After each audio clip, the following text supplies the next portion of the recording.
And the problem is we have two sides. The people who are empathizing with the government, trashing the government. No, there's a third side. A side that has remained apolitical, neutral, being apolitical. If you don't want to talk anything about politics. By the end of this, is what I hope we will be able to do. Provide a true definition of what an acceptable kind of apolitical stance might look like, especially in the context of India. Can we sympathize with the middle class person? I think we can. I'm not saying it justifies being apolitical. I'm not sure it does not justify being apolitical. We can criticize him for none. Because now the problem is about what warrants criticizing someone. I think what warrants criticism is when there are expectations. Now this leads us back to a kind of a theory of social contract, because humans are biologically social creatures, and I think survival is a very pertinent feature of human beings. And we have learned by evolutionary means that sticking together, hunting together, passing down to posterity is a good way of survival. Evolution has stood tall. Why does the government want to survive? The opposition party are making 3 claims in the parliament. पहला कि धर्मेंद्र प्रधान को cabinet से निकाला जाए। जिन लोगों ने ये किया है उनको अकाउंटेबल होना पड़ेगा। और तीसरी बात, जो इस पूरे सिस्टम को चलाते हैं, हिंदुस्तान के प्रधानमंत्री, ये इंस्टीट्यूशन से माफी मांगे। But because the threat of sovereignty being invaded is so high, a country will never let its government weaken. The problem here is what you understand the world to be. You have to make 2 claims, either that they are wrong and they deserve to die, and then you tread a very, very difficult path, my friend. Very difficult path.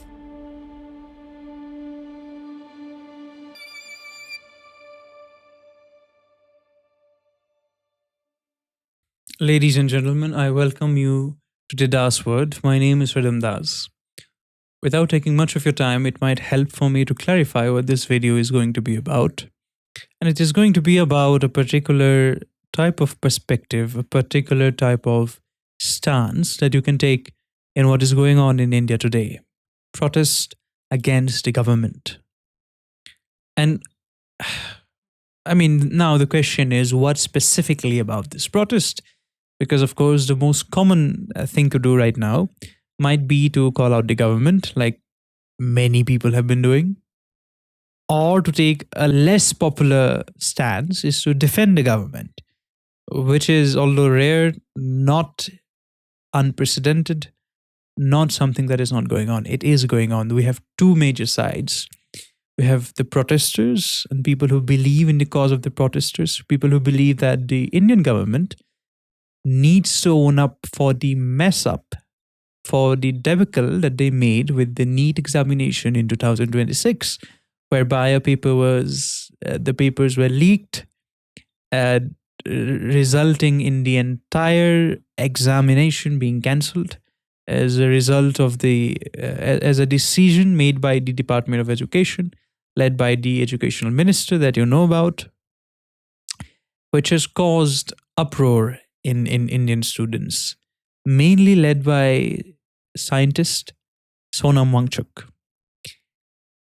joined by this new batch of people called Cockroach Janata Party, which is satirical really because they are trying to mock Bharatiya Janata Party, which is the ruling party right now, which is the government. This is the backdrop of what is going on. And the problem is we have 2 sides. The people who are empathizing with the government and people who are trashing the government. It is my understanding, as many as I have seen, primarily because most of the individuals who are speaking out are the ones who are bringing the grievance to the table, these protesters. So this voice is quite loud. We have another voice which defends the government, which criticizes the intentions and motivations of Sonam Wangchuk. And it also criticizes and is skeptical about the arguments brought forward by the protesting side. Now, these are the 2 sides, right? No, there's a third side. A side that has remained apolitical, so to speak, apolitical, or you can say neutral, or people who have decided not to engage themselves in the politics of it all.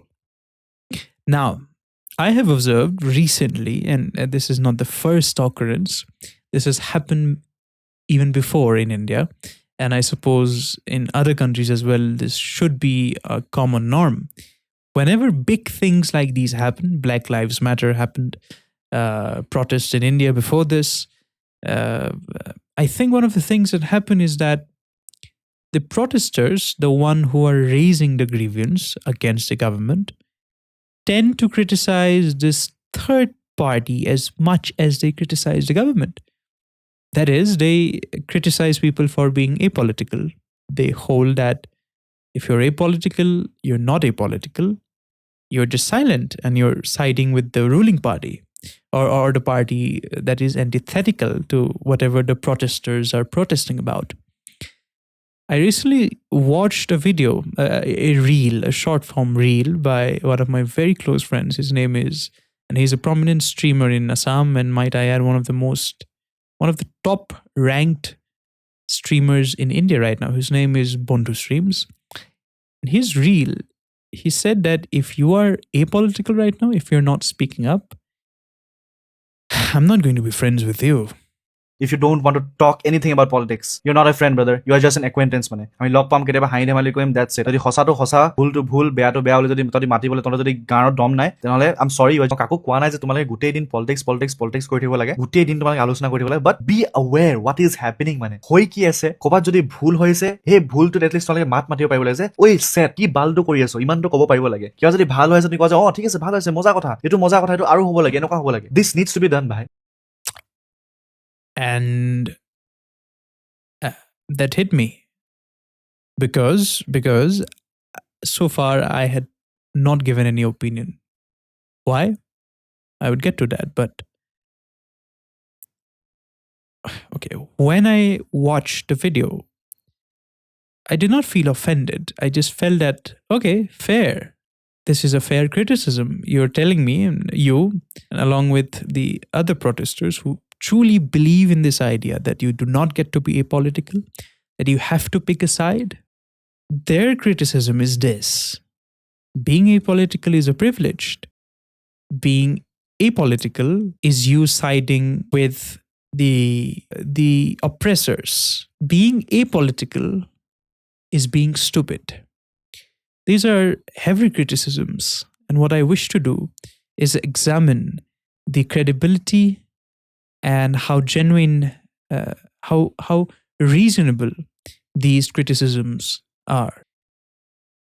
By the end of this, what I suppose, what I hope we will be able to do is that we shall be able to provide a true definition of what an acceptable kind of apolitical stance might look like, especially in the context of India. This, of course, means that the current apolitical scenario of most individuals who are apolitical is not desirable. This is the criticism, and I am in favor of this criticism. I agree with this. The task at hand now would be to find a kind of criticism, a kind of version of apolitical stance, if it exists at all, that might be desirable, if at all. I mean, it might not even be desirable at all. It might mean that we are in a world that demands that you be political, either one side or the other. But in case we can find an acceptable version of apolitical stance, that would be a great thing. Let us get started then. All right. What does it mean to be apolitical? Big question. I think what it means to be apolitical, especially the kind of meaning in which my friend made a reel about, the kind of sense in which protesters are trashing these group of people, is this. This group of people are not apolitical by choice. They're not apolitical by being concerned or being informed. Instead, they are apolitical out of few undesirable qualities, like being lazy, being privileged, not wanting to muddy their hands into the mud, not wanting to be part of a chaos that has been unraveling in their country. Can we sympathize with that? Maybe we can. We can sympathize with that. I mean, why not? Because let's imagine you're a normal person. Most of your daily life is tasked with getting by, making money, supporting your family and yourself, just living in the world and getting by day after day after day. If you're a if you're an average person. In India, it's also likely that an average person is very poor. But let us not get into that, the complexities of class differences. Let us just assume that invariable across classes, people are just trying to get by. Of course, this debate would become quite nuanced and complicated if you dive into what particular class you're part of, because the poor might not be privileged enough to be apolitical. They might not be educated enough to understand what it means to be apolitical. The middle class falls somewhere in middle of that, and above that you have the rich people. I think one of the greatest criticisms from the protesters side is against the rich, mainly because the idea is that if you are rich, you have the resources, you have the capacity for education. If you've been groomed right, then more or less you should be intelligent because you have been exposed since a very early age, which poor people do not have. So you have just had more opportunities to rise up to the occasion, to be your own person, to be an individual, educated, intelligent, aware individual, politically conscious individual. But if you have not done your due work, the world criticizes you as what have you been doing? When we talk about being apolitical, if we are referring to this special privileged class of people who are apolitical because they're lazy, because they have been, let's say, so basking in resources, jumping in consumption, that they have been living a comfortable life and they do not want to care themselves with the problems of the peasant. Or you have the middle class, which just wants to get by day after day after day. And then you have the poor class, which most likely is suffering in ways we are not able to comprehend. These are three different levels in which we can talk about being apolitical. I primarily want to talk about the middle and rich people. Can we sympathize with the middle class person? I think we can. I mean, I'm not saying it justifies being apolitical. I'm not sure it does not justify being apolitical. That's a discussion that's a much stronger claim to make. But before we get there, we have to talk about, can we sympathize? Can we be empathetic to the fact that someone is apolitical? And I think for the middle class man, we can be. He's just trying to get by. He does not really want to concern himself because that's a kind of chaos he's not willing to deal with. That and that might not be unfair on his part because a man can only bear so much. For example, it's unreasonable to expect a middle class man to suddenly become the Prime Minister of India unless you're Anil Kapoor or something. Similarly, can we make the argument that it might be unreasonable to expect a middle class man who barely gets by, who has tons of pressure in his work, who is suffering from personal relationships in his family, in his marriage, with his children? Can we expect him to be political? We can. Of course, we can expect him to be political, but can we criticize him for not being so? We can criticize him for not being so. Because now the problem is about what warrants criticizing someone. I think what warrants criticism is when there are expectations. Now, this leads us back to a theory of social contract. This means that we are in a society, let's say we have 10 people, we have come into some sort of collective contract that, look, you will do this, I will do this. We have mutual expectations from each other and we have to fulfill them. And if we fulfill them, it ensures that we survive. Because humans are biologically social creatures. And I think survival is a very pertinent feature of human beings. So, if survival is such a pertinent feature to us, we will do anything to survive. And we have learned through evolutionary means that sticking together, hunting together, farming together, preserving food together, marrying together, reproducing and passing down to posterity is a good way of surviving. And evolution has stood tall. If that is the case, if we are social creatures, criticism is necessary to our survival. Because without criticizing, we are not going to ensure that the society functions at its level best. And if the society is not functioning at its level best, the forces that be, the forces of nature that are against you, the predatory things, the snakes, the reptilians, the dragons, the tigers, things that hide behind the bushes will just come at you and kill you. Or worse yet, other societies will invade you and kill you, which is a threat even now.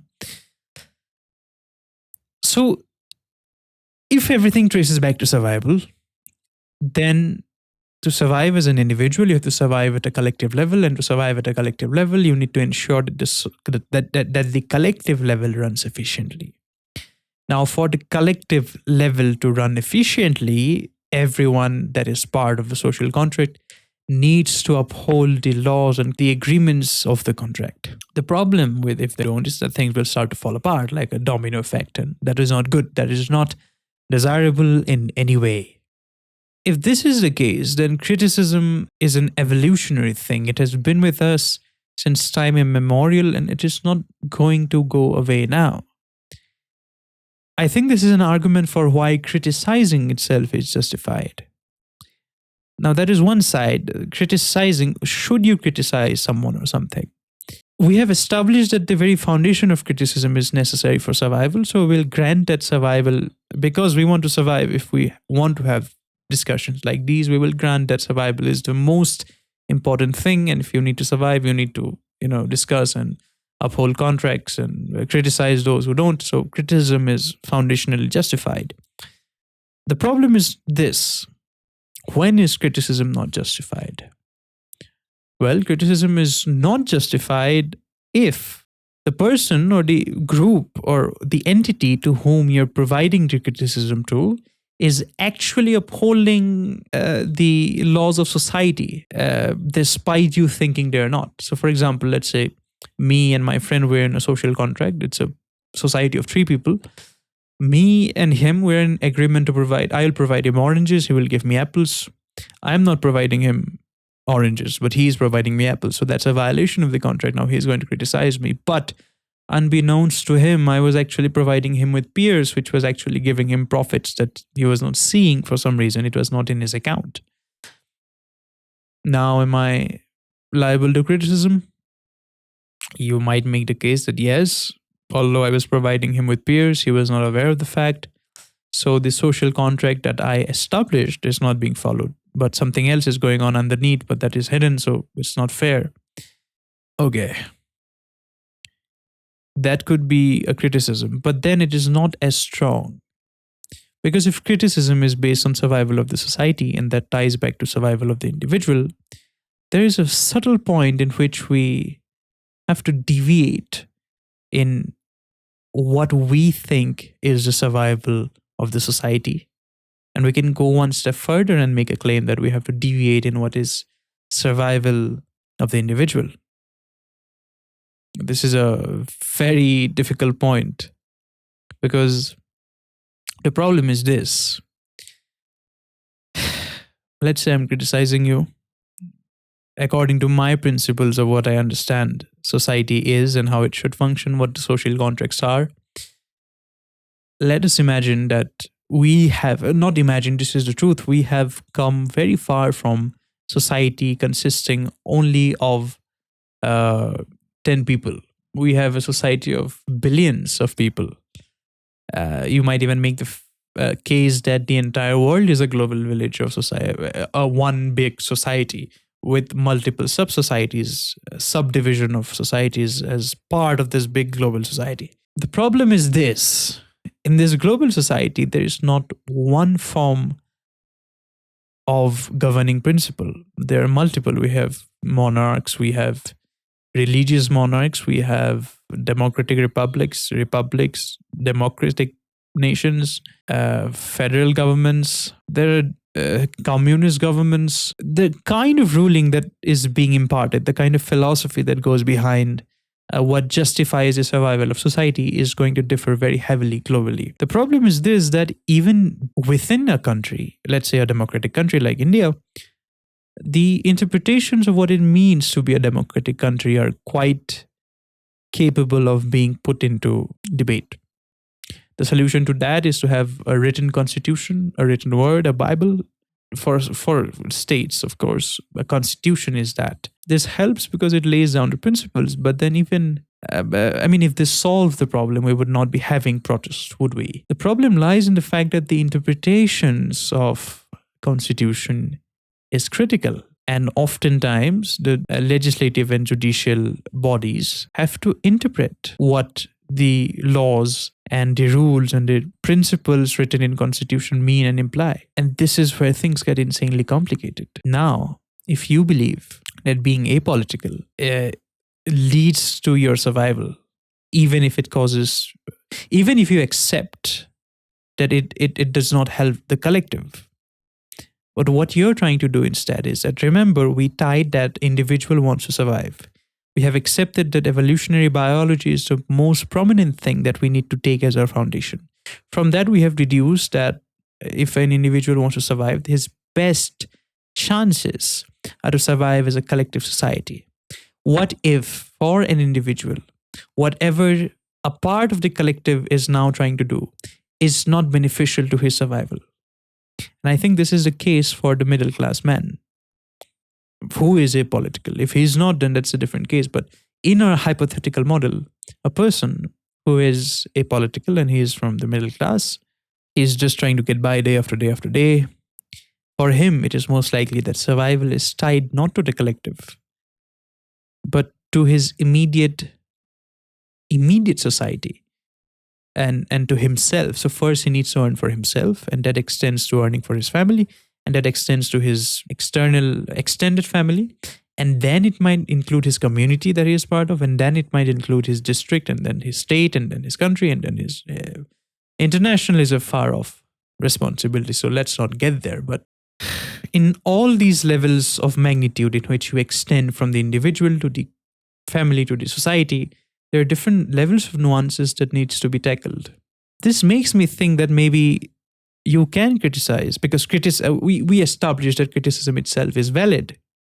So you can criticize because you think, according to your perspective, to survive, you need not just function as an individual, you need to function at a collective level. And for you, the collective level dictates that you need to stand up for the principles which you're standing up against the government, for example. This person does not believe in that. So both of you are doing what is essential for survival. Just that for both of you, the understanding of what constitutes survival are varied. They're different. This is my understanding of the middle class. Now, what about the privileged? Ooh, tricky part. Let's say that you are privileged, you are rich. You're not trying to get by day after day. Either you have familial heritage, so your forefathers have left you a lot of wealth. You don't need to do anything. Wealth accumulates under your name. You have capital that you own in businesses, capitalism basically. And you're not worried. You do not have a housing problem. You do not need to worry about food. You're being provided with everything. So the problems of the peasants does not really concern you, because you're not being affected whether you get into a medical institute or not, whether you pass NEET or not. You just get by. You have business to do. What about them? Again, same problem. You believe that for your survival and for the class of people who fall into the same class as you, for your survival, you need to ensure that everyone comes to protest. But the rich, they don't. Is this wrong? Yes, according to your perspective, according to your worldview, definitely. According to his worldview, now that's a different problem. This is the difficult problem. And by this, I do not mean to empathize or justify being apolitical, because there are fair points in the side of the protesters as well. But the problem here is essentially what you understand the world to be, whether that aligns with what others understand the world to be or not. That's the question, I think. That's the fundamental philosophical problem that we're dealing with here. Because if others do not believe in the same kind of world that you do, you have to make two claims. Either that they're wrong and they deserve to die because your world is the only right world. And then you tread a very, very difficult path, my friend. Very difficult path. I think that's the path that leads to tyranny. Because I think the worst thing you can do is to cut down someone's right to have an opinion. And that is what protesters are claiming the government is doing. And I empathize with that. And actually, I agree with the protesters'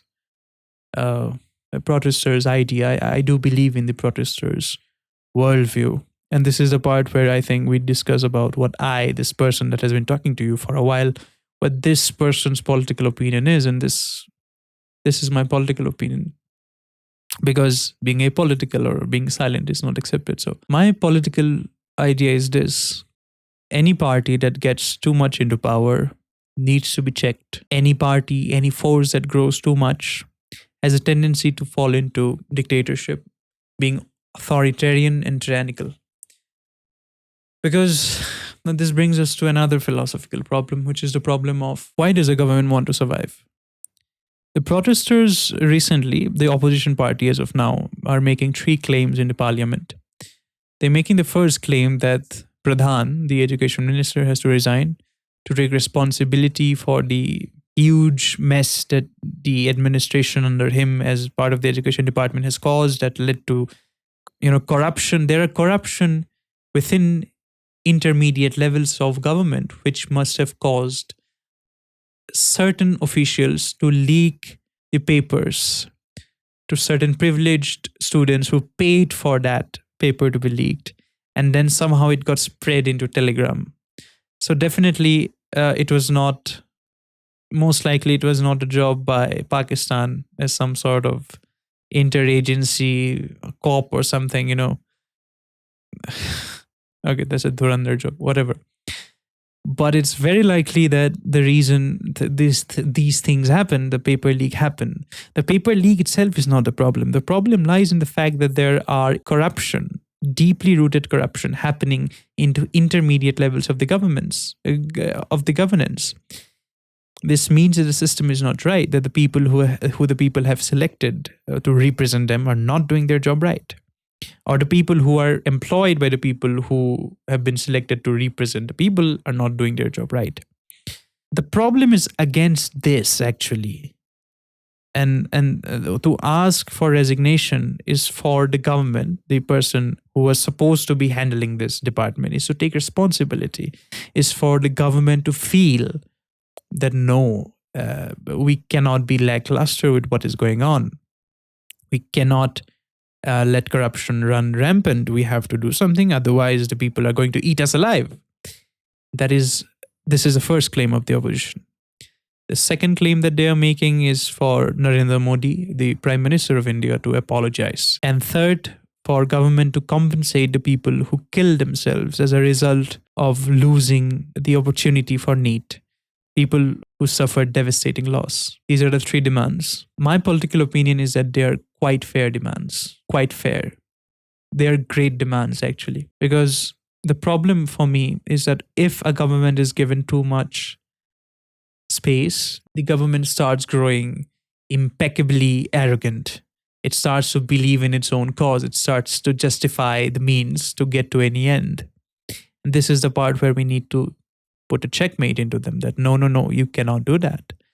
That is a pivotal point of the kind of philosophy that this nation is inspired by. That is also the contract for survival that I believe in. Now, why might the government not want to, accept their mistakes? I've thought about it, and this is the only conclusion I've found. The government does not want to do this because if the government takes responsibility and makes Pradhan resign, then because the government is not full, but let's say majority of a lot of individuals in the government are corrupt, people might set the precedent that if you protest, the government will submit and they will remove the individuals who are head of the table.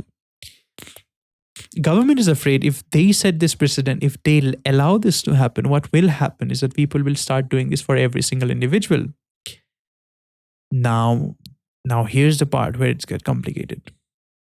If the government believed that its own individuals should be righteous, moral, responsible human beings, responsible representatives, then maybe it would have even given into this. But what they might be fearing is that if they set the precedent, and if people understand that they can make people resign by protesting, what if non-state actors invade this entire thing? What if outside countries start funding anti-government protest on people who are not even responsible for things, people who might not be corrupt, or ministers who might actually be good? So maybe in an ideal and hypothetical situation, the government could afford to be moral, could afford to be, and by government I do not mean the BJP government, I mean any government. I think this is a flaw of the system of government in general. No matter what party you put in there, they would be thinking the same thing. For the government, if you start removing ministers, if you start removing heads, if you get funded by non-state actors or other state actors, and they start manipulating people of your country, they start planting seeds of mistrust and anarchy in them, what if they start replacing you altogether? Then this might jeopardize the government's solidarity, its integrity, its strength. Now the question is, why does a government need to be powerful? While I agree that a government should not be too powerful, because if it becomes too powerful, it will start eating its own tail like a snake that eats itself. That kind of a government, most likely, as history has told us, would become tyrannical. Mao's China, Stalinist Russia, Nazi Germany, we have countless examples. Too much order is not good for you. Too much order eats you up. Too much order makes you tyrannical. But if the government does not have enough power, it will be invaded by forces outside it and forces that invade you from within. So a government's top priority, despite how it seems, might not be the protection, it might not be the people. I think for any government, not any government, for our government, for the government of India, most likely people sit at topmost. But because states are trying to retain their sovereignty, it is inevitable that whatever play this is, whatever kind of game this entire world is playing, where each individual geographical location is being divided as a nation, with each, with a collection of people forming something called government and playing nation state, and wars and diplomacy with each other. I think it is the rule of this world itself that will not allow a government to put its people over itself. Because if they put the people over itself, it falls into extinction. That means, let's say we have a government A.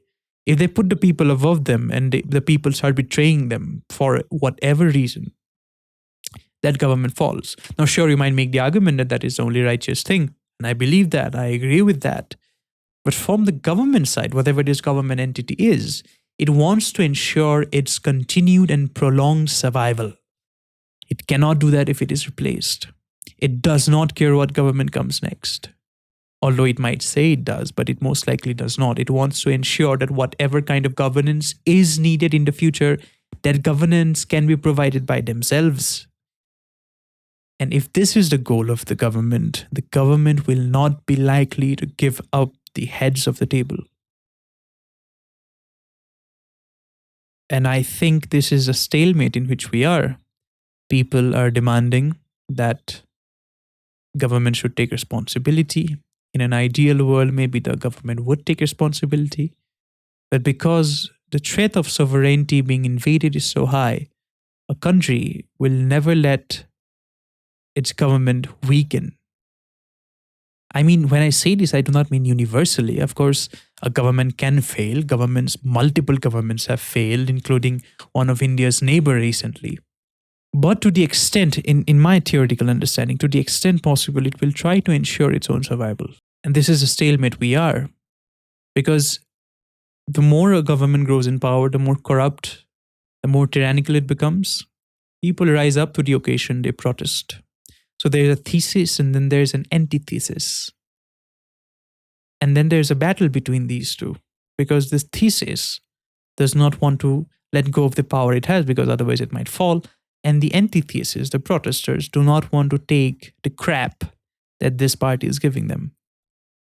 And I think both are fair. I think an ideal world is not the world of utopia where everything is happy-go-round and merry-go-round, but a world where both sides get to be what they are. A world where you get to speak what you believe in, even if it is apolitical or political. Where you get to criticize people for being apolitical, but then you also get to make voices like these which try to bring out both the sides. A world where you criticize and you are criticized. A world where freedom of speech and freedom of will triumphs disagreements over opinions. I think that is the ideal world, not a world where the government does everything that the people want or the people never protest, but a world where both sides can clash themselves out and the truth can emerge as a result of that clashing. It is my understanding as a student of philosophy and someone who has observed life in general, is that this world is a result of multiple forces colliding with each other. That has been how it has been since time immemorial, and that is how it shall be for time to come. Can we change that? It's like asking if we can change the nature of the world, the laws of nature, the scientific laws of nature. And if you think that we cannot, and can we change these matters of affairs, these state of affairs? Perhaps not.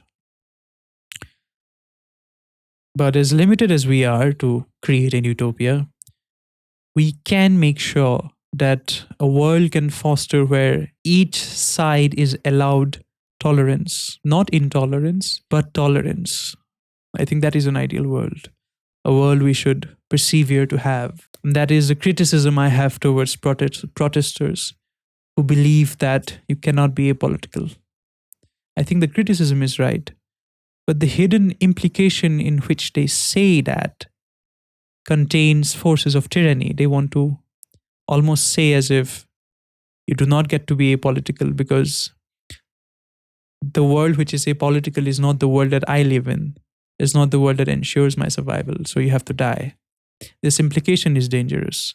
But saying that you should be how I think the world is, that alone itself is not a wrong thing, I think. So the statement itself is right, although the hidden implications, the hidden force, the hidden anger, the wrath that comes with why are you not politically aligned with what I think that's a difficult point that needs to be contended with. And there can be multiple kinds of truth. You have logical truth. That is the kind of truth that is 2 + 2 = 4, or a bachelor is an unmarried man. These are logical truths. Then there are empirical truths as well. For example, scientific truths or truths of the world, matters of fact. For example, gas is gaseous and solids are heavy. Birds are black, crows are black, etc. But then there are political truths, and these are more difficult because they do not involve, I think the kind of facts that they involve are more gullible to being modified. 2 + 2 = 4, it's not really modifiable. But whether the education minister is corrupt, whether this country is falling apart, these are the kind of opinions which are not easy to form. And yet, our youth are so easily forming these opinions, like they're sure about it. This is the criticism I have towards the youth of this country. Sure, being apolitical out of privilege might not be a good thing. I can empathize to that, but being political too fast without thinking, without being properly informed, is that the right way forward, I wonder? Maybe in the absence of being politely, thoroughly, cohesively informed, we can choose to suspend judgments.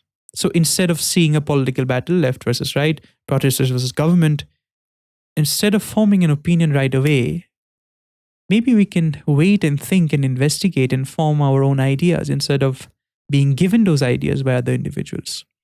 And when we do that, maybe we do something that is amazing. And until we can do that, until we can decide for ourselves what is the right political stance to stand for, maybe we can decide to suspend our judgments about that. And that is my version of apolitical stance. This is the definition of apolitical being that I wish to push forward.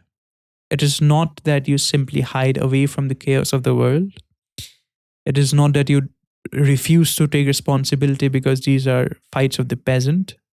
It is also not, although seemingly justifiable idea that I have to get by day after day, so it's not my problem. I need to ensure my survival in the individual level before I get into problems of the collective. Although it feels very reasonable, I would still say it's not that. But true apolitical stance is simply this: I will suspend judgment about political scenarios until I am capable of forming them correctly. This has been a good thing talking to you all, the viewers. Thank you for listening to this political, philosophical podcast, if you will. And I hope that you will tune in for more. Thank you. My name is Rhytham Das. Maybe I'll see you soon.